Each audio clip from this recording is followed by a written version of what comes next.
बराबर में आऊँगा आपके रुको एक बार तसल्ली करो। अपन जूम करके स्वामी 1008 श्रीमान जीवाराम जी महाराज के चरणों में नमन करता हूँ। उनके शिष्य स्वामी रूपदास जी महाराज के चरणों में नमन करता हूँ और अखिल भारतीय रामजन्म मंडल के बैनर तले ये जो कार्यक्रम हो रहा है इसमें हमारे इस समारोह के मुख्य अतिथि परम श्रद्धेय माननीय ओम जी बिरला साहब, मंच पर विराजमान हमारे रूपदास जी महाराज के उत्तराधिकारी स्वामी कृष्णानंद जी महाराज, पीठाचार्य के पद पर विराजमान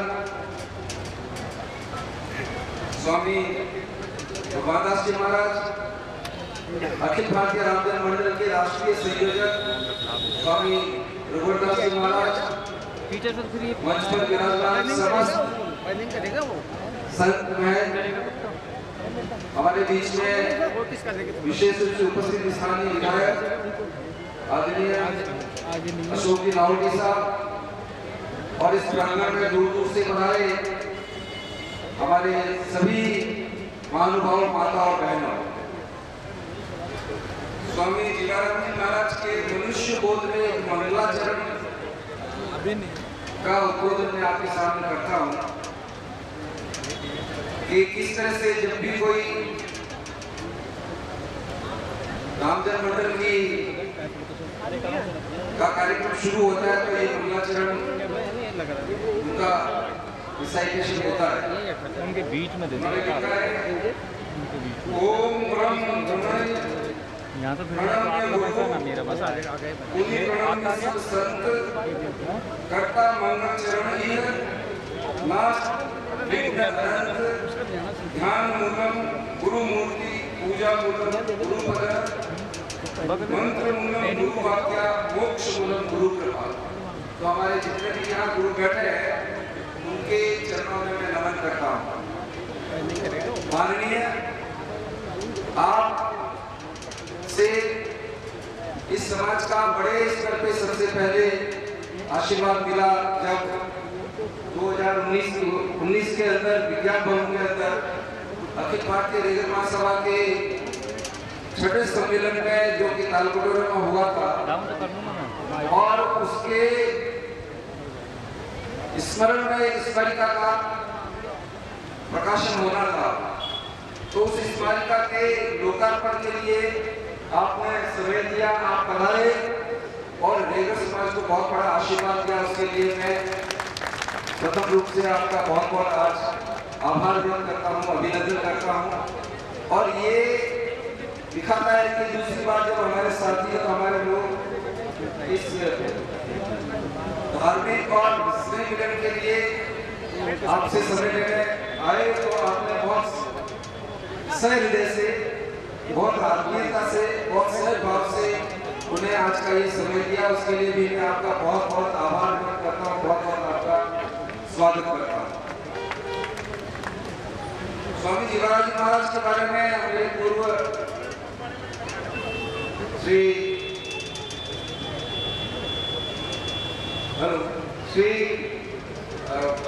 बाबूलाल जी जो इस कार्यक्रम के संयोजक है, उन्होंने बहुत विस्तार से जो कि इसके बारे में बहुत लंबी चौड़ी जानकारी रखते हैं आपके सामने रखा। मैं मुख्य अतिथि महोदय से निवेदन करना चाहता हूँ कि रेगल समाज का जो उद्भव है वो राजस्थान से हुआ और राजस्थान से चारों तरफ जो भी जिले हैं, जो भी प्रदेश हैं, उनमें बहुत से रेगल समाज रहता है। दिल्ली से शुरू करें, दिल्ली, उसके बाद में पंजाब, उसके बाद में हरियाणा, उसके बाद में गुजरात, मध्य प्रदेश, महाराष्ट्र और उत्तर प्रदेश, इन सभी में एक ही साथ में ज्यादातर लोग यहाँ से गए और क्योंकि उन्होंने घर छोड़ा है तो जो एक हमारा पारंपरिक प्रथा होता था उससे वो स्मृत हुए और उसको छोड़ना भी पड़ा और वो छोड़ना आवश्यक भी था, क्योंकि सम्मानजनक जीवन जीने के लिए सम्मानजनक व्यवसाय होना आवश्यक। और उसको देखते हुए बम्बई और नई दिल्ली शहर के अंदर जितने लोग हमारे समाज के गए हैं वो आज बहुत आगे बढ़े हैं आगे। उसी तरह से अहमदाबाद के अंदर भी गांधी धाम में और अहमदाबाद में और अब तो सूरत में भी लोग बहुत रहते हैं, वहाँ बड़ौदा में भी रहते हैं। उन लोगों ने भी जो आधुनिक व्यवसाय है, जो एक समाज के साथ जिस तरह से उन्होंने बदलाव लाया है, उससे हमारा सभी का हौसला बढ़ता है और बहुत सारे लोग उधर बाहर की तरफ जाते भी हैं। लेकिन एक बड़ी समस्या हमारे रेगड़ समाज के लिए 3 प्रदेशों में है, वो है गुजरात, महाराष्ट्र और उत्तर प्रदेश। उनमें हमारे लोग जब यहाँ काम करते हैं या नौकरी की बात करते हैं या शिक्षा के क्षेत्र में कोई लाभ लेना चाहते हैं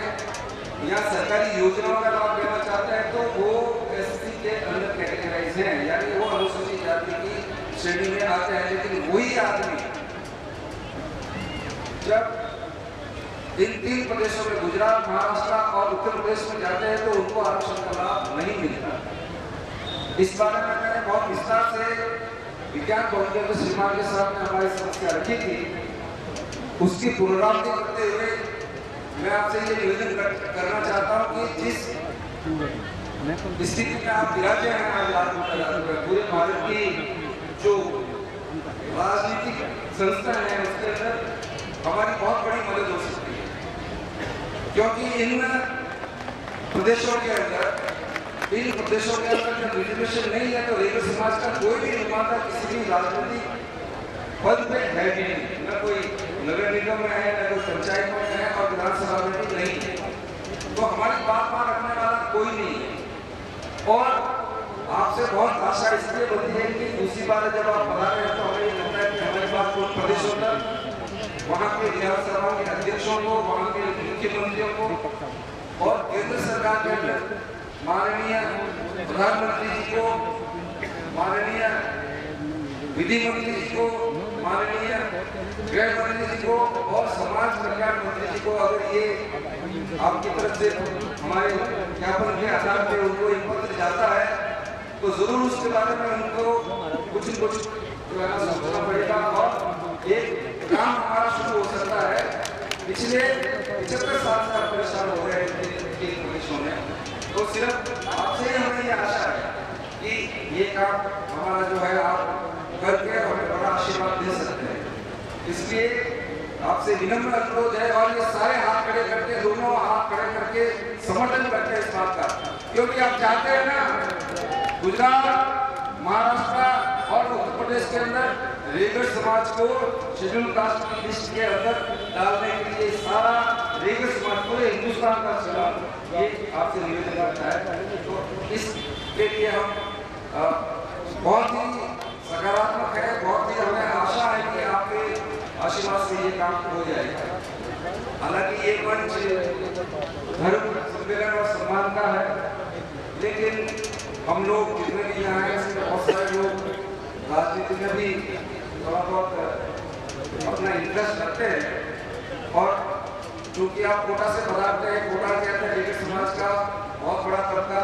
आपका फॉलोअर भी है, उन्होंने भी आपको निवेदन किया होगा कि चुनाव आने वाले हैं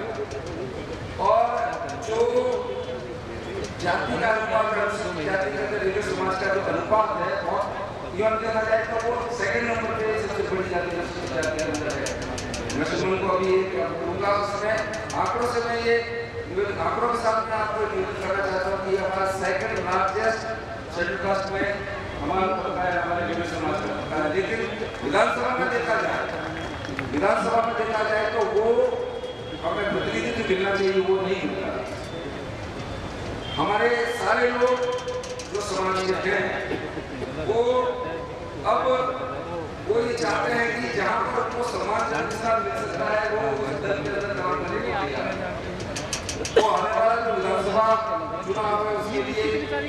आप हमारे किस तरह से मदद कर सकते हैं, क्योंकि आप जिस पद पे बैठे हैं हम सीधे आपसे उस तरह से तो रिक्वेस्ट नहीं कर सकते, लेकिन जिस तरह से भी आपकी मदद हो सकती है वो जरूर इसके बारे में हम आपसे आशा रखते हैं। और एक बात और करके मैं अपना वक्तव्य खत्म करूँगा कि श्रीमान राज्यसभा के अंदर कोई रिजोल्यूशन नहीं है, ये बात सही है। लेकिन पिछले 75 सालों में अनुसूचित जाति वर्ग के कई जातियों के लोगों को राज्यसभा के अंदर भेजा गया और जो भी योग्य आदमी आपको यहाँ लगते हैं, आपके कार्यक्रम में उनको राज्यसभा में जाने का रास्ता कब खुलना चाहिए। 75 वर्ष हो गए हमें इंतजार करते हुए और 75 वर्षों में जब पीछे मुड़ के देखते हैं तो हमारे साथी हैं, तो हमारे लोग हैं। लेकिन जब हमारी ही संख्या से बहुत कम संख्या के लोगों को अगर राज्यसभा में प्रतिनिधित्व मिलता है तो हमें भी सोचने को मजबूर होना पड़ता है कि हमारे में ऐसी क्या कमी है, समाज के अंदर ऐसी क्या कमी है कि वो राज्यसभा में नहीं जा रहे। इस बारे में भी श्रीमान से निवेदन है कि विचार करने का कष्ट करें। आप यहाँ पधारे, आपने यहाँ आशीर्वाद दिया और बाबूलाल दुकानिया ने जो बात रखी पैनोरमा की, तो उसके बारे में राज्य सरकार भी करती है काम ये, और आर्कियोलॉजी का डिपार्टमेंट भारत सरकार का है, वो भी पैनोरमा बनाने का काम करती है। उस दिशा में जीवानंद महाराज साहब का अगर पैनोरमा बनता है तो आज का जो ये उत्सव, आज का ये आयोजन है, ये इसकी सबसे बड़ी उपलब्धि वही हो सकती है। वो आशीर्वाद भी आप देंगे ऐसी मुझे पूरी आशा है। आपका बहुत बहुत आभार, आपका बहुत बहुत धन्यवाद। और हम ये जो यहाँ रिक्वेस्ट करिए इसके ऊपर आप जरूर कुछ बनाएंगे ऐसी आशा। धन्यवाद। जय हिंद, जय भारत। बहुत बहुत धन्यवाद महोदय, आपने अपनी वाणी के द्वारा समाज की पीड़ा माननीय मुख्य अतिथि के